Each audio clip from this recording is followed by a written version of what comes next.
Hello दोस्तों, मेरे YouTube channel में आप सभी का स्वागत है। मैं एक देवी गीत गाने जा रही हूँ। वीडियो पसंद आए तो लाइक, सब्सक्राइब और कमेंट करना। चनन के बढ़िया दई के सुतैली भवानी हो, सेवकवा उन करना, हो सेवकवा उन करना। माई के करई सुमिरनमा, हो सेवकवा उन करना। माई के करई सुमिरनमा, हो सेवकवा उन करना। भोरवा की जुनिया जानी सुमिरा मोर सेवकवा, हो कि भोरवा जुनिया ना, हो कि भोरवा जुनिया ना। करबै गंगाया सननमा, हो कि भोरवा जुनिया ना। करबै गंगाया सननमा, हो कि भोरवा जुनिया ना। चनन के बढ़िया दई के सूत शीतल मैया, हो सेवकवा उन करना, हो सेवकवा उन करना। माई के करई सुमिरनमा, हो सेवकवा उन करना। माई के करई सुमिरनमा, हो सेवकवा उन करना। दोपहर की जुनिया माती सुमिरा मोर सेवकवा, हो दोपहर की जुनिया ना, हो दोपहर की जुनिया ना। करबै दलिया से दहेड़िया, हो दोपहर की जुनिया ना। करबै दलिया से दहेड़िया, हो दोपहर की जुनिया ना।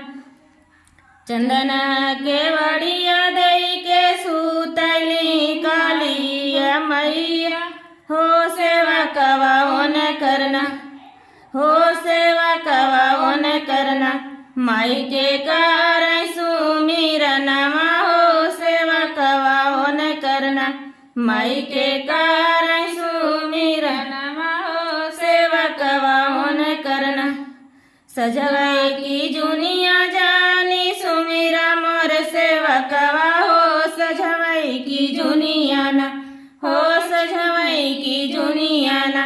रहबै पूजवा से पठवा, हो सजवै की जुनिया ना। रहबै पूजवा से पठवा, हो सजवै की जुनिया ना। चंदन के बढ़िया दई के सुतली भवानी, हो कि सेवकवा उन करना। माई के करई सुमिरनमा, हो सेवकवा उन करना।